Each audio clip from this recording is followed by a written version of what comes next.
Deixa ainda este ano, até que eu escave ao redor, ele ponha estrume. Se vier dar fruto, bem está, se não, mandarás cortá-la. Agora, acompanhe o versículo 18 comigo. E dizia: a que é semelhante o reino de Deus e a que eu compararei? É semelhante a um grão de mostarda que um homem plantou na sua horta, cresceu e fez-se árvore, e as aves do céu aninharam-se em seus ramos. Disse mais: a que compararei o reino de Deus? É semelhante ao fermento que uma mulher tomou e escondeu em 3 medidas de farinha, até ficar tudo levedado. Vamos orar, concorde comigo em fé. Pai querido, nós te damos o louvor. Deus, o Senhor é um Deus bom em todos os momentos da nossa vida. E nessa noite que nós nos reunimos aqui, Deus, essa reunião começou no nome de Jesus. E esse texto que nós lemos fala, Senhor, de intercessão. E eu peço que nessa noite, Deus, a nossa oração, o nosso coração se volte, Deus, como o coração de John Cox na Escócia, Deus, em que a sua oração era: Deus, me dá a Escócia. Que o nosso coração comece a dizer: Deus, me dá o Brasil. E que um rio de salvação, Deus, comece a correr. Deus, nos dá uma paixão também pelas almas, Deus. Suscita dentro da igreja, Deus, paixão por tua presença, mas paixão pelas almas que ainda não te conhecem. Deus, ministra o coração do teu povo essa noite. E Jesus, nós daremos a ti toda honra, todo louvor por tudo que acontecerá nesse recinto. E nós oramos no teu bendito nome, Jesus. Eu queria despertar no seu coração com essa mensagem, paixão por almas. E que a igreja volte, irmão, a ter uma grande paixão para que essa nação venha conhecer o maior avivamento de salvação que nós já vimos em todos os dias. E é interessante que quando a gente se reúne na igreja, num lugar como esse, ouve pregadores, a gente acaba encontrando uma revelação de Deus. Se nós olharmos a palavra de Deus, ela declara e é incontestável. A gente, quando folheia qualquer parte, qualquer folha da palavra de Deus, você vai ver onde Deus esteve. Deus esteve na criação, Deus esteve com Moisés, Deus esteve com José, Deus esteve com Davi. Isso é incontestável. A verdade de Deus, ela diz aonde Deus estava. Mas a revelação de Deus, ela diz aonde Deus está presente. E eu espero que essa noite seja uma noite que Deus traga uma revelação de Deus para o seu coração. Não para que você só fique pensando que Deus esteve no passado com alguém, mas para que você tenha uma revelação para Deus estar com você, com sua família, nessa geração onde você vive, para que você possa fazer uma diferença. Quando a gente às vezes olha para a igreja no domingo à noite, irmãos, o nosso caminhar com Deus, ele é livre. Às vezes nós nem precisamos de um pregador, nós nem precisamos de um músico. Nós podemos caminhar com Deus porque Deus está conosco. A libertação, ela precisa de uma gerência, de uma intervenção ministerial, humana. Se nós não entrarmos nessa brecha e entrarmos nessa intervenção de que as pessoas que não conhecem, não sabem caminhar com Deus, elas nunca encontrarão a libertação. Por isso, nesse texto fala muito de intercessão. E Deus chama pessoas para serem intercessores. A conferência é sobre adoração, mas interceder, sacrificar, também é adorar. Diga comigo: orar é adorar. Quantos de vocês, talvez hoje, se Deus tocasse no seu coração e fizesse um pedido, quantos Deus acharia aqui com interesse de ser um intercessor por essa nação? Aleluias. Vou falar de novo, menos para ouvir um amém. Quantos de vocês gostariam de se colocar na intervenção sobrenatural de Deus para tocarem essa nação para o Senhor Jesus? Aleluias. Irmãos, um avivamento não é só de uma reunião numa igreja. Um avivamento é quando tudo aquilo que nós recebemos aqui puder sair daqui, e amanhã esse mesmo mover, essa mesma presença, essa mesma alegria puder entrar nos colégios, puder entrar nas fábricas, puder correr pelas ruas e tocar as pessoas para Deus. E aí nós teremos um avivamento verdadeiro. Quantos de vocês, irmãos, gostariam de levar sua família para o céu? Essa é uma decisão sua. Você decide isso. Deus já decidiu a parte dele. Se converter você, se você crer no Senhor Jesus Cristo, será salvo você e toda a sua casa, aleluias. Então é uma decisão sua. A morte e o inferno são um fenômeno, eles nunca se saciam. Até a Bíblia relata sobre isso. Podem morrer numa guerra, num país que vive em pecado, milhares de jovens numa noite, separados de Deus para sempre. E o inferno e a morte não se contentarão, eles sempre terão fome demais. Mas se a morte e o inferno é um fenômeno, o céu também é. O céu nunca se enche, nunca se sacia. Você pode levar sua família, seus amigos, e sempre haverá lugar para tantos quantos habitarem nessa terra, também um dia poderem habitar no céu. E eu espero que a igreja se desperte para levar as pessoas para a eternidade com Deus. Quantos podem dizer amém? Irmãos, nesse texto existem algumas perguntas, o começo dele, umas perguntas às vezes até básicas. A gente ouve muito isso como pregador, às vezes pessoas se questionando, e talvez você já ouviu essa pergunta: por que aquela pessoa que era bonzinho, segundo os padrões da sociedade, morreu? Uma fatalidade qualquer desse mundo, ela morre. E aí de repente você ouve a história de um que é bandido, que é ruim, que já fez todo tipo de mal, e que já levou tiro, passou acidente e não morreu. E aí existe aquela pergunta: por que esse que é bom morreu e esse aqui que é tão ruim não morreu? Quem já ouviu menos essa expressão, já questionou, faz assim. É muito comum isso. E a Bíblia traz resposta, porque Jesus começa respondendo nesse texto exatamente sobre isso. Ele diz a um grupo de pessoas: vocês pensam que os galileus, cujo sangue foi tirado do próprio corpo deles, e onde os próprios galileus faziam seus sacrifícios de animais, o sangue humano era colocado junto. E o sangue, ao menos nessa época, no contexto religioso do tempo, o sangue humano, ele tinha uma importância vital, superior, e de repente ser misturado com o sangue de um animal. Então alguém poderia dizer: não, eles foram mais pecadores, foram mais amaldiçoados do que os outros. E Jesus até faz a pergunta: vocês pensam que esses galileus mereciam essa morte tão ridícula, e da maneira com que o sangue foi tirado das suas veias e colocado junto com os dos animais, eles foram mais pecadores do que os outros? Jesus diz: não, não foram. E Jesus continua dizendo: a torre de Siloé, o dia que caiu, um prédio de uma cidade, aqui não fala as pessoas, fala o número. 18 pessoas que caminhavam numa rua, beirando uma torre de um prédio, e de repente a torre cai. Talvez uma criança, uma mulher, uma moça, pessoas de todas as idades. E de repente a tragédia, cai a torre, mata 18 pessoas. E Jesus pergunta para eles, talvez o questionamento humano era: será que essas pessoas têm alguma maldade maior? Os pais no passado fizeram um pecado maior? Há uma maldição, que aconteceu uma tragédia, são mais pecadores do que os outros? Jesus diz: não. Mas é interessante que Jesus observa o seguinte: se todos não se arrependerem, então todos estarão perdidos para sempre. O que eu quero dizer com isso, querido, é que para Deus não existe pecadinhos e pecadão.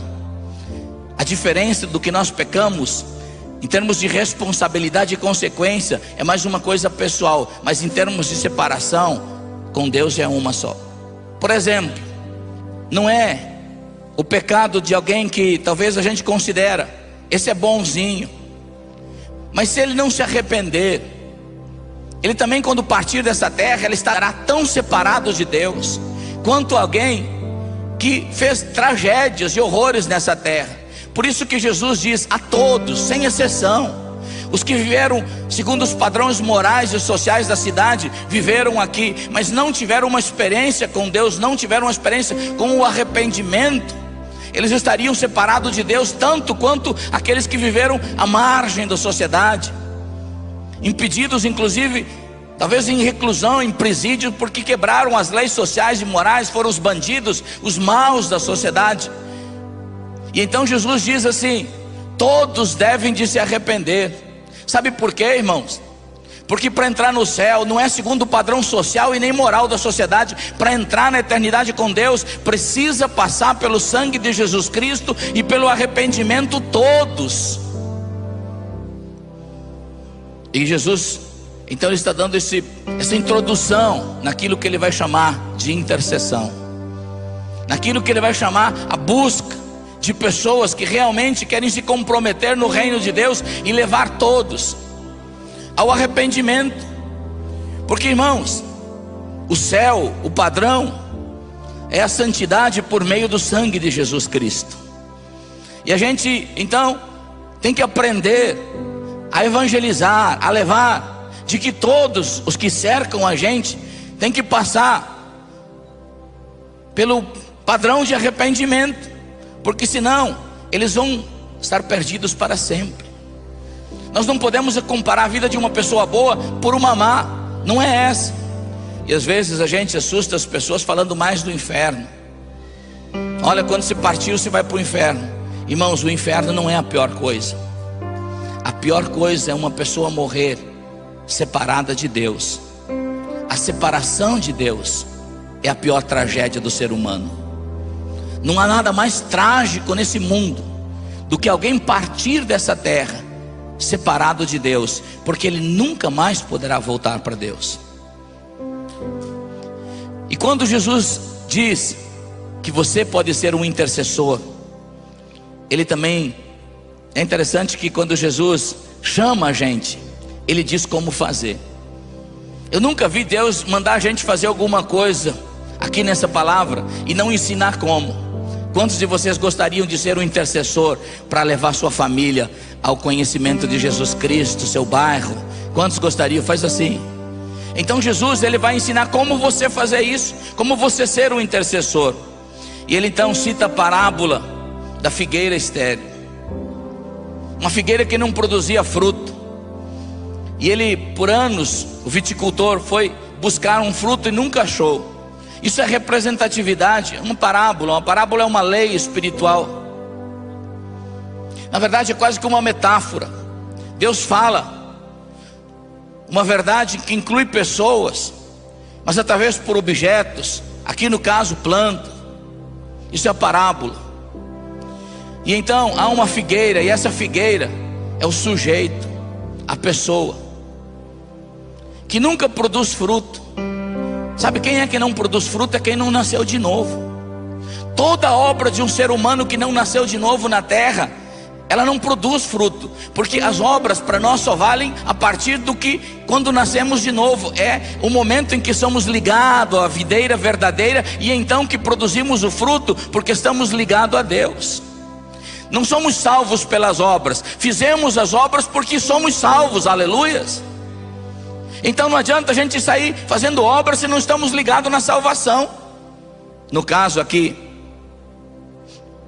essa pessoa, ela estava pronta para ser cortada da terra. Deixa eu dizer uma coisa para vocês. Uma pessoa, qualquer sujeito, qualquer pessoa, qualquer ser humano, ela está pronta para ir para o inferno. E aqui o fogo, o corte significa a morte. O fogo, o inferno. Qualquer pessoa que não nasceu de novo, ela não precisa nada mais para ir para o inferno. Ela não nasceu de novo. E se ela morrer nessa terra, partir, ela partirá para a eternidade sem Deus. Quantas pessoas que a gente conhece não nasceram de novo, mas ele é tão novinho. Não é a idade que vai impedir a pessoa de ir na perdição eterna. O que vai impedir a pessoa de ser levada para a perdição eterna é se ela chegou ao arrependimento. Então para sempre ela escapou da morte e do inferno, porque agora ela entrou em Cristo Jesus. Haverá uma vida e uma vida eterna para ela. Aqui aparece o intercessor. O intercessor, quando vê isso, diz: não, Senhor, espera aí, dá uma chance, deixa eu cuidar dela, deixa eu cuidar, e eu vou cuidar, vou cavar em roda dela, vou proteger ela, para que ela venha produzir fruto. E essa aqui é a parte do intercessor. O que é o intercessor? O intercessor é aquela pessoa que vai dizer: Deus, a partir de hoje, eu sou a pessoa que vai orar pelos outros. Deus, eu a partir de hoje vou ser aquele que vou orar por minha família. É aquele homem ou mulher que se coloca entre o caminho dos pecadores e o inferno, e ele tem então essa parte da libertação, essa intervenção de guardar essas pessoas e encaminhar elas para o céu. Porque nós encaminhamos, irmãos, as pessoas para o céu primeiro por oração. Vocês podem olhar na história de alguém que se converte. Busque essa pessoa por separado e olhe, pede. Aí você vai ver que por trás existe uma mãe, um pai, um avô, alguém que orou,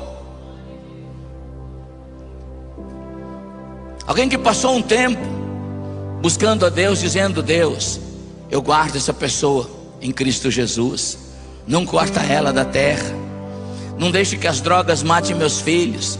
Deus, não deixe que as drogas matem os jovens da cidade. Deus, é você se colocando como uma intervenção de Deus para a libertação das pessoas. Quantos de vocês ainda gostariam de ser intercessores? Aleluias. Eu acho interessante, quando eu me converti, depois eu fui para o ministério, e eu mudei de uma cidade muito pequena para uma cidade grande. Grande no sentido, era uma cidade de, assim como Joinville, 500 mil de pessoas, mas era muito grande em relação à cidade onde eu me converti e onde eu vivia. E a cidade grande, para quem é bem do interior, assusta. Eu havia ido visitar uma família no bairro, e eu não sabia muito a cidade. No caminho de volta eu me perdi, e quanto mais eu andava, mais perdido eu ficava. Aí eu vi uma placa, de repente eu observei uma placa na estrada que dizia assim: logo à frente, intercessão. E eu segui aquele caminho, e quando eu cheguei talvez uns 500 metros na frente, havia essa intercessão, aquilo que nós podemos falar mais como rotatória. E essa intercessão era algo que era como se estivesse no centro de todas as estradas, de todos os caminhos. E ali então tinha um indicativo: esse caminho vai para o centro, esse para o bairro, esse para o bairro tal, e um indicativo. E eu me senti tão bem, porque quando eu avistei aquilo, eu pude avistar o caminho do centro, e eu contornei aquela rotatória e cheguei na minha casa. Foi nesse tempo que à noite eu comecei a meditar a respeito exatamente desse assunto de intercessão. Como é que os perdidos se encontram? Irmãos, quanto uma pessoa perdida está nessa terra, quanto mais ela anda, mais perdida ela fica. E o que é que nós podemos fazer? Nós podemos parar isso, ser aqueles que dizem: Deus, a partir de hoje eu não vou brincar de ser crente. Deus, a partir de hoje eu não vou querer que a minha oração seja: Deus, me dá uma bicicleta nova todo dia, Deus, me dá um carro novo, Deus me dá. Eu quero ser um crente diferente. Deus, eu quero ser um crente porque eu vou viver muito mais no céu do que na terra, e eu não quero viver um tempo só que eu vou só, eu quero levar os perdidos junto. Deus, então eu vou me colocar como intercessão. E é uma decisão pessoal, irmão. Para que haja um grande avivamento numa cidade, não adianta convidar conjuntos que cantam, homens e mulheres que gravam um disco, não. Avivamento vem porque houve alguém que um dia disse: Deus, visite minha cidade, Deus, visite os meus filhos. Talvez esse grande mover que nós estamos vivendo de salvação no Brasil, irmãos, não seja por esses Astros famosos que hoje nós colocamos na plataforma e juntam milhares de pessoas e nós pensamos são eles. Não, são feitos, esses avivamentos de salvação que houve, irmão, foram feitos de homens e mulheres escondidos que nós nunca vimos o rosto, mas por anos eles disseram: Deus, visite o Brasil, Deus, visite o Brasil, Deus, salve o Brasil. Foram verdadeiros intercessores, nunca mostraram a cara, nunca tiveram seus rostos estampados na mídia, mas poderão entrar no céu e ver que o céu é um fenômeno, que por tudo que eles oraram, havia espaço no céu. Quantos de vocês ainda gostariam de ser intercessores, irmão? Fome para Deus salvar essa nação. Às vezes a gente se preocupa pelo que os olhos veem. A igreja, ela quer muito hoje, prosperidade, quer isso. Eu acho que isso tudo Deus pode acrescentar, mas nós nunca podemos perder a maior paixão de Deus.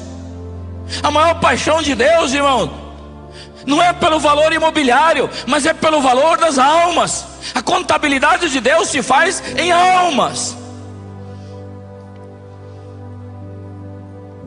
E eu, particularmente, irmão, eu vejo cada vez mais meu coração com fome de que essa nação se dobre, mas se dobre diante de Jesus Cristo, dizendo que Ele é Senhor. Ser um intercessor, aquele que decide: Deus, eu vou gastar um tempo por dia, e não vou mais aceitar tragédias, não vou aceitar mais que na minha cidade a morte e o inferno impere e roubem 1/3 da juventude, 1/3 dos adolescentes, e aqueles homens e mulheres, moços e moças que podem vir numa conferência dessa e não querer que toda a conferência for para o seu ego, mas resolvido: Deus, eu quero sair com uma revelação no meu coração, de que o Senhor está comigo, que o Senhor não esteve só com Moisés, e quando eu orar, o Senhor vai tocar essa cidade, o Senhor vai parar a pornografia, o Senhor vai parar as drogas, o Senhor vai visitar o Brasil. É uma decisão de cada um. Na Segunda Guerra Mundial, tem um acontecimento na Marinha nos Estados Unidos que é interessante. Na guerra nos Estados Unidos, quando os filhos se alistam, me lembro quando veio o alistamento para os meus filhos se alistarem, me deu um gelo no coração, porque lá quando vai para a guerra não sabe se volta. Não é como no Brasil. O Brasil não é um país de guerra, os Estados Unidos é. E os filhos vão e muitas vezes nunca mais voltam para casa, voltam num caixão. E o filho de uma mulher crente, uma senhora pequena, fraquinha, já viúva, ele se alistou para a guerra na Marinha dos Estados Unidos, isso na Segunda Guerra Mundial. E então ele não era cristão, e essa mulher disse: Deus, eu não posso permitir que meu filho parta sem te conhecer. E o filho se foi para a guerra. E aquela mulher, todos os dias lá no seu quarto, dizia: Deus, não permita que o meu filho parta sem se arrepender. E esse moço, ele embarcou junto com mais 80 tripulantes num submarino. E nas águas do Japão, esse submarino pifou, seus motores apagaram, e eles desceram ao fundo do mar. Então, por comunicação, o comandante, depois de ver todas as condições de reaver os motores, não conseguiu, chamou 80 tripulantes e colocou a situação: nós temos oxigênio por mais 24 horas, depois todos nós vamos morrer. Uma máquina de milhões e milhões de dólares, 80 vidas. E ele, tentando aquele silêncio geral, perguntou: alguém conhece Deus aqui para pedir um milagre? Aí houve um silêncio em geral, ninguém falou nada. Depois do silêncio, aquele moço disse assim: comandante, eu não conheço, mas a minha mãe, ela conhece. Porque às vezes eu passo no quarto dela e eu vejo ela falando Deus. É tão íntimo. Ela fala com Deus. E aquele comandante então mandou que toda essa tripulação se ajoelhasse e fizesse uma seguinte oração: Deus, da mãe do soldado tal, visite ela agora, onde ela estiver, para que ela possa pedir um milagre, que a gente seja salvo. Isso era horário na madrugada dos Estados Unidos. Então Deus acordou aquela mulher num sonho, numa visão, e mostrou exatamente a condição em que se encontrava esse submarino. Mostrou 80 homens que iam partir dentro de horas, prontos, todos prontos para o inferno. E ela se ajoelhou e disse: Deus, não permita que meu filho parta sem antes se arrepender. E inexplicavelmente, sem nenhuma explicação, os motores daquele submarino ganharam força novamente. Então houve, inclusive, muita euforia. Chamaram eles, porque a máquina foi salva, máquina de milhões de dólares, e que eles iam passar por uma espécie de comemoração. Mas o comandante disse: não, antes de nós termos qualquer recepção, nós queremos que você envie alguém, um mensageiro, na casa da mãe do soldado, e ela tem que falar desse Deus, porque se não fosse por ele, nós não estaríamos. Então, antes de qualquer homenagem ou comemoração, aquela pequena mulher viúva, franzina, pregou o evangelho para 80 pessoas que se renderam aos pés de Jesus Cristo. Irmãos, eu gostaria que essas velhinhas nunca sumissem da igreja, porque às vezes igrejas inteiras acham que são carregados por músicos, mas não sabem que são carregados por mulheres às vezes frágeis, que se dobram horas e horas diante de Deus e dizem: Deus, visite a minha cidade, Deus, visite os meus filhos, Deus, visite essa cidade, Deus, visite.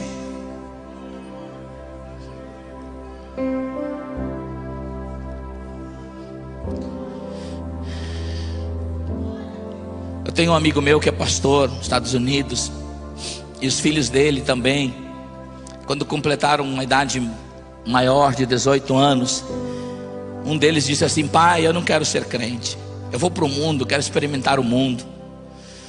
E o pai disse: filho, eu não posso impedir isso você, mas filho, você pode fugir da minha presença, mas você jamais poderá fugir da minha oração. Você pode descer aonde você descer, e eu vou orar por você. Você pode subir aonde você subir, e a minha oração te alcançará. E aquele pai nunca desistiu de orar pelo seu filho. Um dia ele estava na garagem da sua casa, mexendo no seu carro. Ao abrir o porta-mala e mexer, de repente Deus abriu uma visão para ele e mostrou o que estava ocorrendo com seu filho. O seu filho estava em uma distância de mais de 2.500 quilômetros dali, numa farra de drogas, ele e mais um amigo seu. E eles entraram num apartamento com grande quantidade de drogas. De repente o amigo do seu filho começou a ingerir drogas, e o seu filho também. Mas de repente a visão se focalizou para o amigo do seu filho. E assim que ele começou a ingerir aquelas quantidades de droga, alguns instantes depois ele começou a ter convulsão, porque o efeito das drogas foi letal, a dose foi muito forte. Ele começou a ter convulsões, e de repente entrou um demônio. O espírito da morte entrou e tomou esse jovem. E esse meu amigo disse que a última sensação da vida desse moço foi de que ele arregalou os olhos e gritou horrivelmente. E a palavra que ele disse: mãe. Às vezes a gente pensa que as pessoas não terão consciência da morte, mas todos têm. diferença é que quem morreu sem Cristo tem o horror da morte, os que com Cristo, o prazer da vida. Até na afeição de quem dorme em Cristo é diferente do que quem morre separado. E então esse pregador amigo meu diz que de repente o Espírito de Deus levou ele naquela visão a olhar o seu filho, estava tendo a mesma convulsão que ele, que o seu amigo. Então aquele mesmo espírito de morte veio sobre ele. Mas quando aquele espírito de morte veio sobre ele, um grande anjo de Deus veio e entrou no lugar e parou-se do lado do filho e simplesmente fez assim com a cabeça, como dizendo: nesse aqui não pode tocar. Então aquele grande anjo de Deus tocou com a mão naquele menino e ele começou a vomitar aquelas drogas. Algumas horas depois ele acordou e ele viu no seu lado o seu colega morto.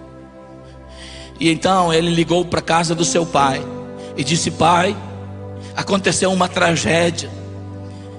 E aí o seu pai disse: eu sei, filho, seu amigo está morto, né? Ele disse: pai, como é que você sabe? Ele diz: o Deus de quem eu sirvo e de quem eu sou jamais me deixará sem revelação de onde Deus está. E esse menino disse: pai, eu quero voltar. Hoje esse menino, ele é um pregador do Evangelho.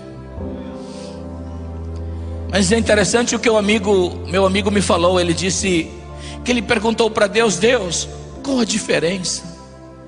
Por que meu filho foi poupado? E aquele moço, ele tinha a mesma idade, a mesma vida, por que ele não foi poupado?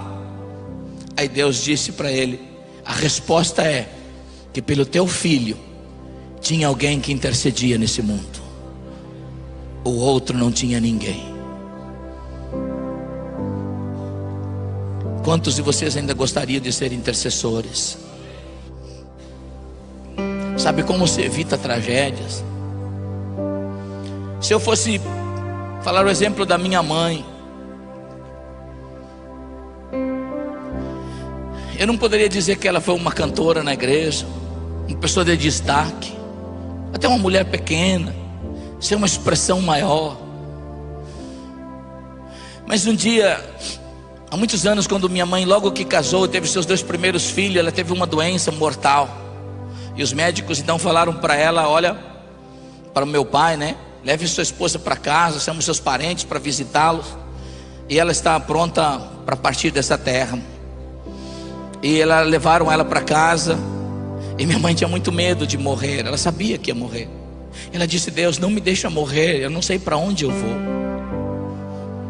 E ela disse que quando fez essa oração, algo como frio saísse de dentro dela. E a gente sabe que nesse momento o espírito da morte a deixou. Naquela tarde, uma mulher judia veio e expôs o plano da salvação, e minha mãe nasceu de novo. E minha mãe pegou o certo de Jesus aqui, de que se ela servisse ao Senhor, então toda a sua casa também serviria ao Senhor. E ela começou a dizer: Deus, o Senhor vai salvar meu esposo, meus filhos. E ela teve mais 6 filhos depois, incluindo a mim.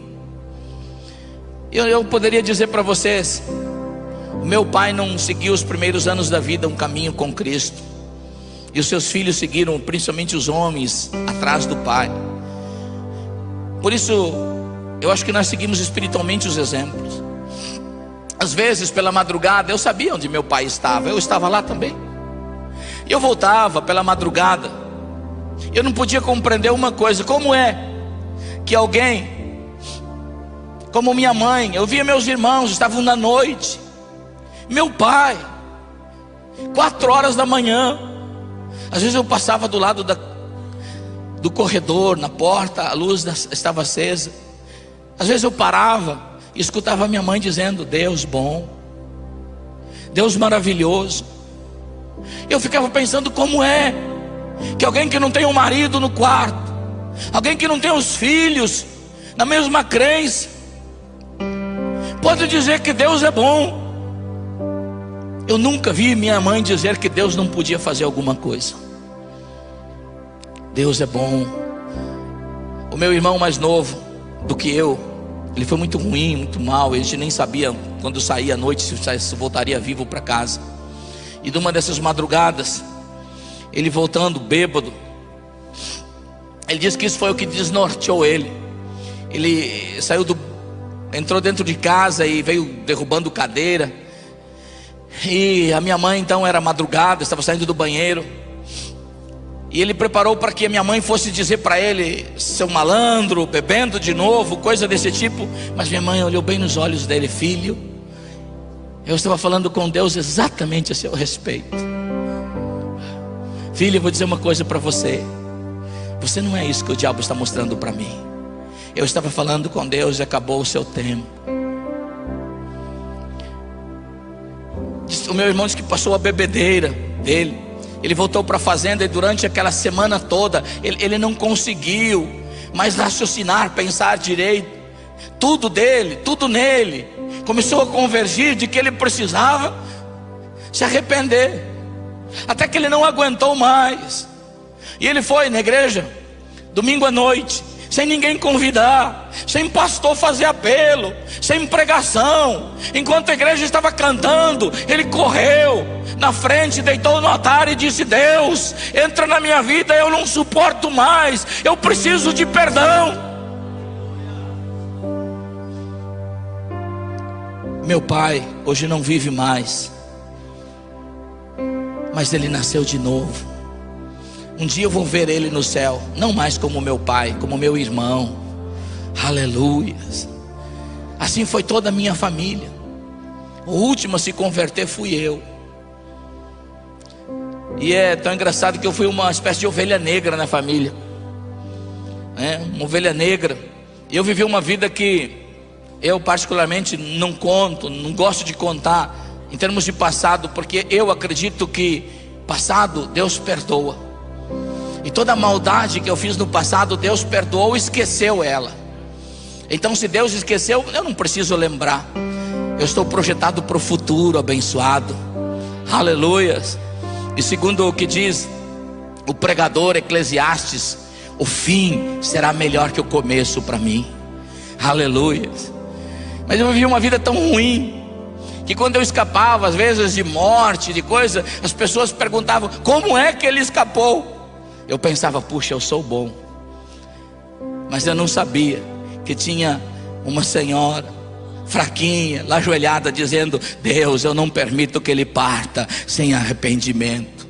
Deus, não leve meu filho. Deus, não deixa que ele morra nessa terra sem te conhecer. Até que um dia eu entrei numa igreja evangélica e eu fiz como todos aqueles que dizem: Deus, entra no meu coração. Eu poderia aqui passar a noite falando de exemplos de homens e mulheres que nunca apareceram na mídia, nunca tiveram seus nomes editados em cartazes, mas foram os que mais fizeram para Deus, porque um dia resolveram ser intercessores. Aleluias. Quantos aqui gostariam de ser ainda intercessores? Quando a minha família, por parte da minha esposa, quando a minha esposa se converteu e eu, então nós fizemos como toda família faz: agora vamos ganhar a sua família. Minha família não era cristã, do lado da minha esposa, é claro. Eu considero minha família porque algumas pessoas dizem assim que feliz foi Adão que não teve sogra. Mas não é verdade não, irmão. Na verdade a sogra é uma bênção de Deus. Aleluias, aleluias, glória a Deus pelas sogras, irmão. Sabe por quê? Porque se Deus não tivesse sogra, você não teria esse presente maravilhoso que você tem. Eu vi o pastor Valmor falando aqui. Você sabe que a única coisa que a gente tem, que é da gente, pastor Siqueira, ministério não é da gente. A gente tem que servir os outros, não é, pastor Valmor? Dinheiro não é da gente. A gente tem que servir a obra de Deus. Os filhos que a gente tem não são da gente.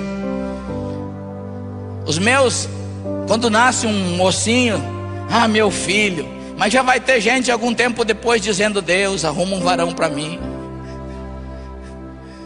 Então os filhos também não são da gente. Depois de um tempo vem. Eu tenho 3 filhos, um está indo embora, os outros estão debaixo de oração, né? Alguém dizendo: Deus, arruma um varão para mim. Então o que é meu? A única coisa que é minha esposa. Essa Deus me deu para mim, para se unir e fazer uma só pessoa comigo. Por isso, se eu não amasse minha sogra, eu estaria amaldiçoando a fonte de onde saiu a minha bênção. Aleluias. Por isso as sogras são uma bênção. Glória a Deus. E eu amo minha sogra, me dou demais, muito bem com ela. Mas não foi assim no começo. Mas é mais a nível religioso. É porque quando a gente casa, minha esposa chegava, às vezes eu ia passear na casa da minha sogra. A primeira coisa que ela falava assim: mas está tão magrinha, está comendo. Eu já pensava: puxa, será que ela está pensando que eu estou deixando ela passar fome? Mas aí quando eu me converti, nós começamos a orar, eu e minha esposa.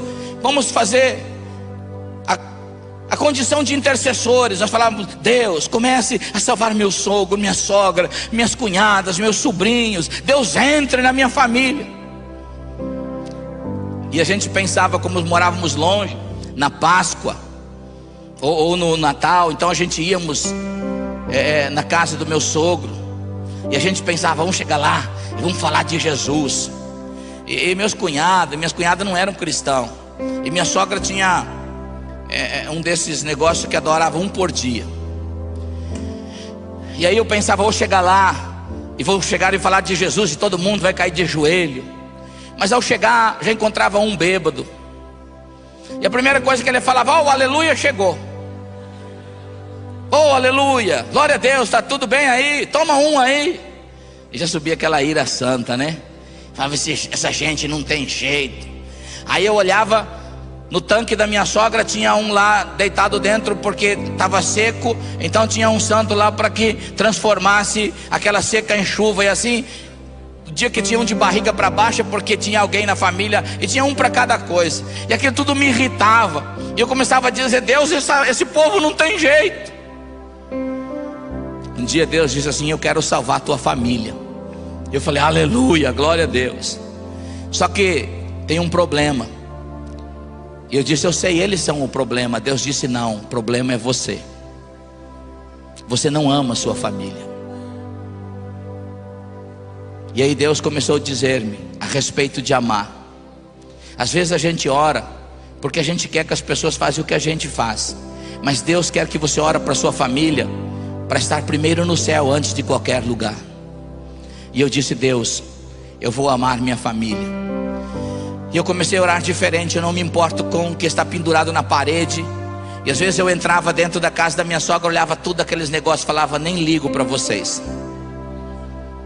Quando eles falavam: oh, aleluia, tudo bem, eu falava: um dia você vai dar aleluia lá dentro da igreja comigo. Um dia eu cheguei atrasado na casa da minha sogra, e eu estava, eu tinha que descansar. Eles me deram a cama deles para dormir. E eu vi que quando eu comecei a parar de encher com eles, e comecei a agir com mais amor e só orar, eu cheguei nesse dia, olhei na parede e não tinha ninguém. E eu falei: mas não vou me entregar, não vou perguntar também. Aí dormi no quarto deles. Acordei pela manhã, eu acho que eu havia colocado meu sapato muito forte debaixo da cama. Aí quando eu levantei, me agachei para pegar meu sapato, olhei embaixo, estavam todos eles lá. E eu pensei: puxa, eu dormi guarnecido essa noite. Mas também não falei nada. 6 meses depois, um dia eu cheguei na casa do meu sogro, e eu tinha pegado poeira, era umas 7 horas da noite. E eu cheguei na casa dele, fui ligeiro tomar banho. E quando eu estava no chuveiro tomando banho, do lado da casa um culto pentecostal. Mas aquele pentecostal mesmo, com mais 10 aleluia misturado com glória a Deus, e aquele cântico cantando: vencendo vem Jesus. E eu tomei banho, fiquei escutando, saí do banheiro. Eu disse para o meu sogro: olha, aí do lado é uma família crente, estão fazendo um culto familiar. Ele disse: não, é que eu não falei para você. É que ali do lado agora não é mais uma casa, nós tiramos as paredes do meio, ali é uma igreja, e eu sou dali também agora.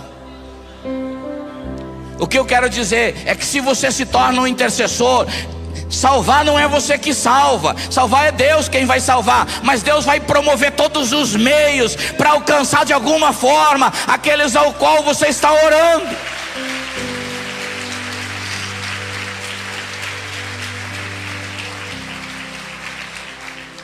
E disse mais: a que eu compararei o reino de Deus? Primeiro Jesus diz o que é o reino de Deus. Diga comigo: o reino de Deus. Às vezes a gente olha para a mensagem de escatologia e a gente, como Deus vem pegar a gente, que dia que vem, que dia que não vem. E às vezes existe até uma escatologia de medo sobre isso. Deixa eu dizer uma coisa para vocês: quando você nasceu de novo, Jesus pode voltar de meio-dia, de tarde, de madrugada. Quando Ele voltar, você já está nele. Aleluias. Porque o reino de Deus está em vós.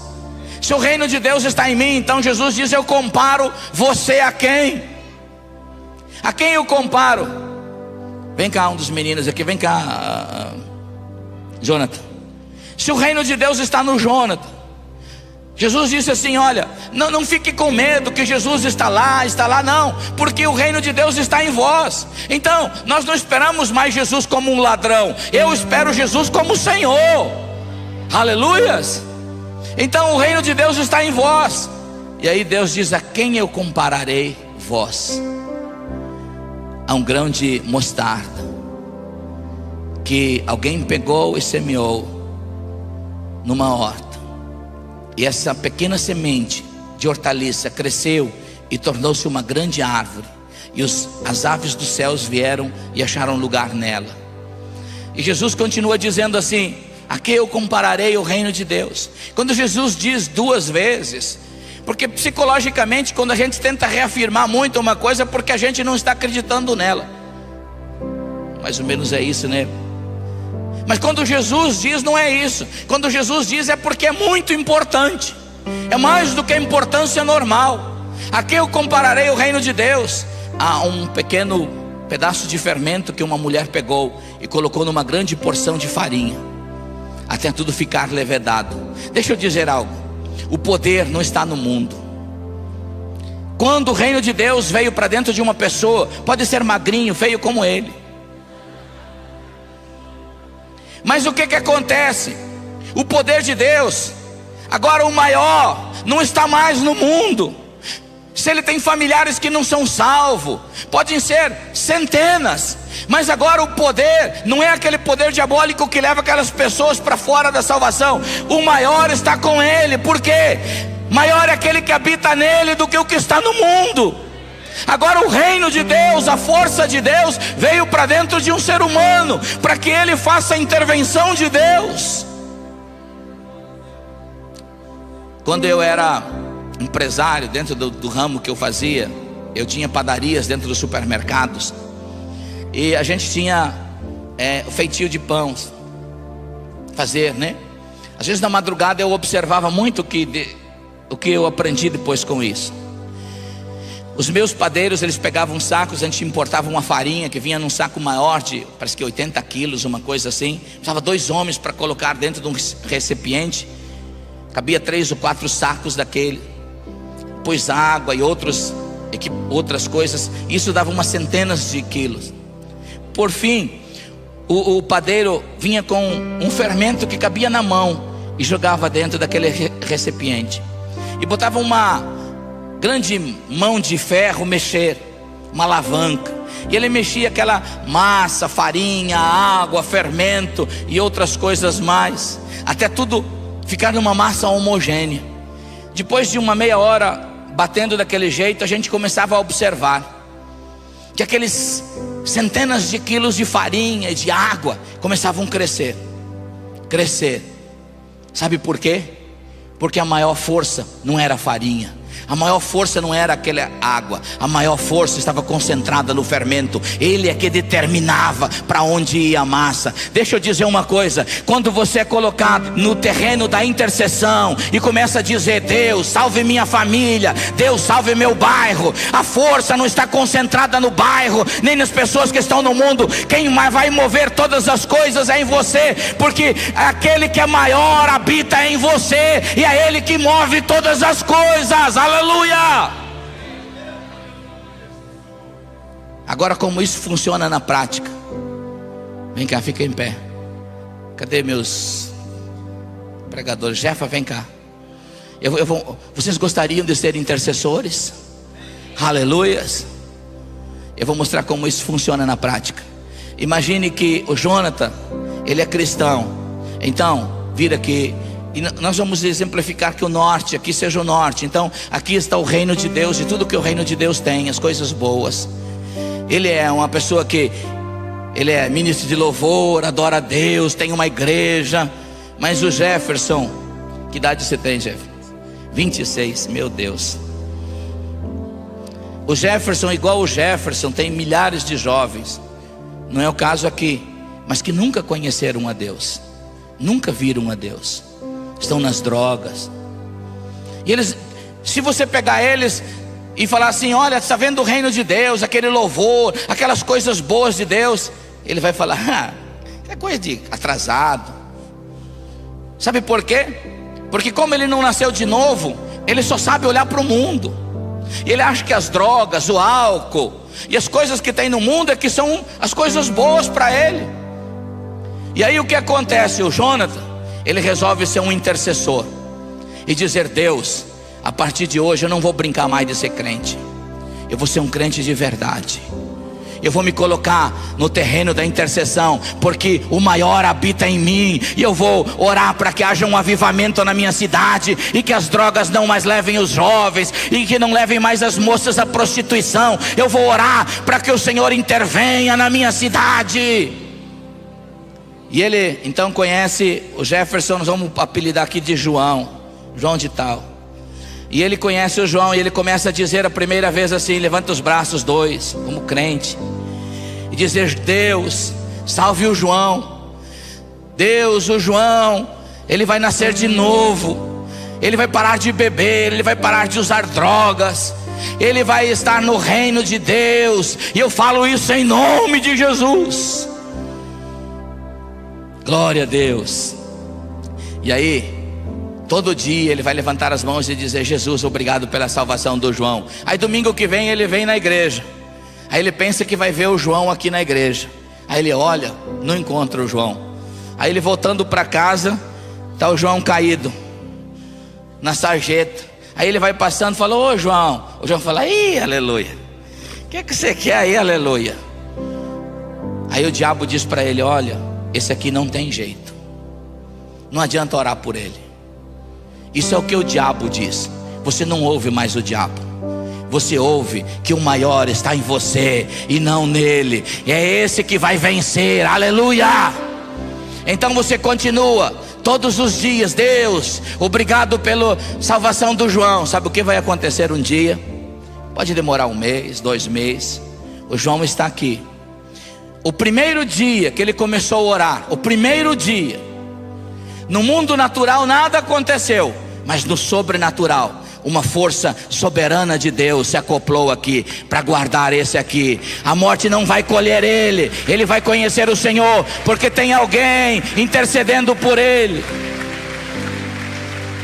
E sabe o que acontece?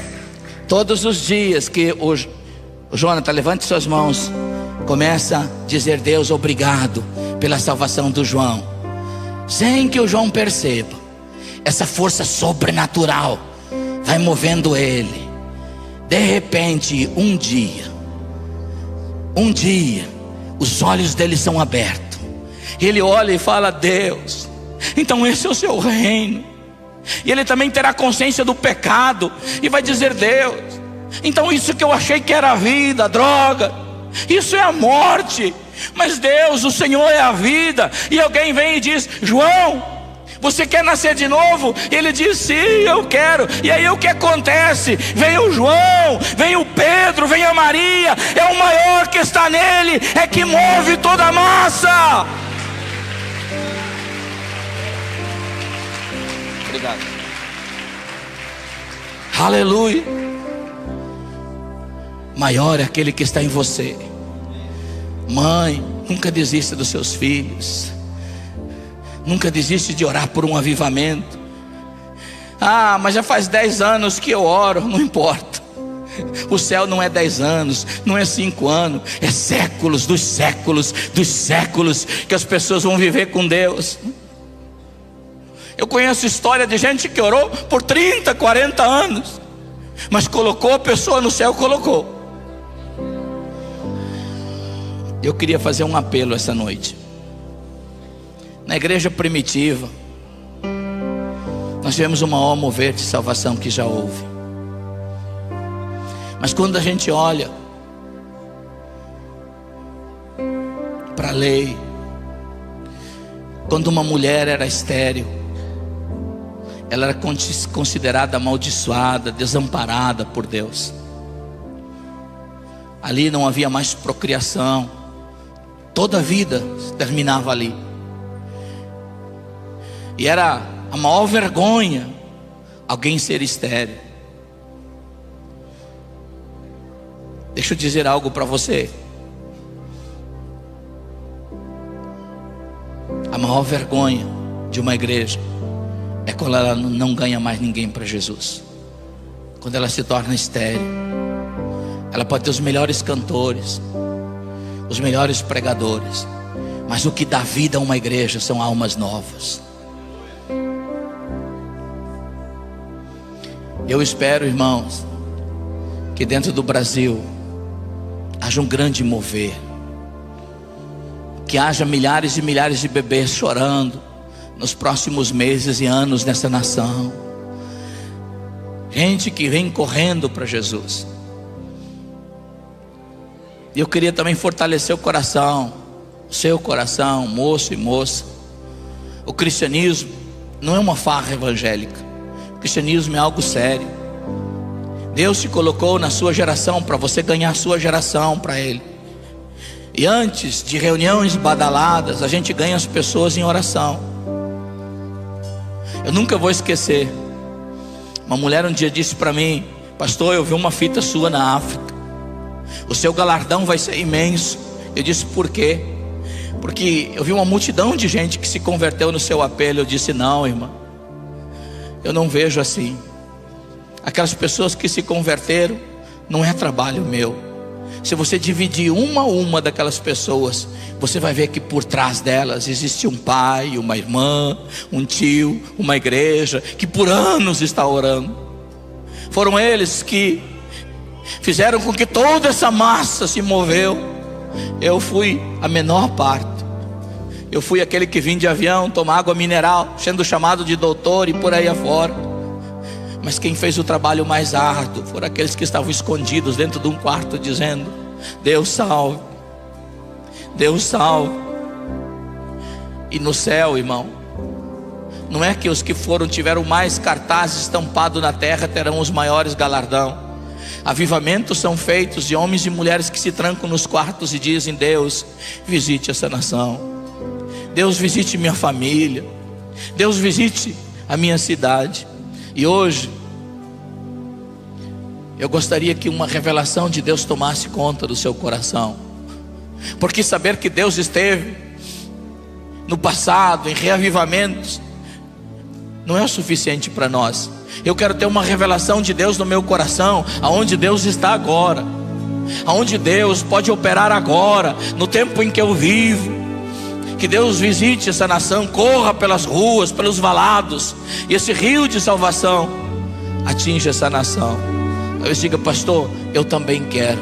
Eu quero uma unção nova de oração. Eu quero voltar até o meu momento de oração. Não quero mais desistir. Vou continuar orando pelos jovens da minha cidade, por minha família, os pais, dizendo: eu quero voltar a orar pelos meus filhos. Pastor, eu quero essa unção de novo. Essa unção está nesse lugar.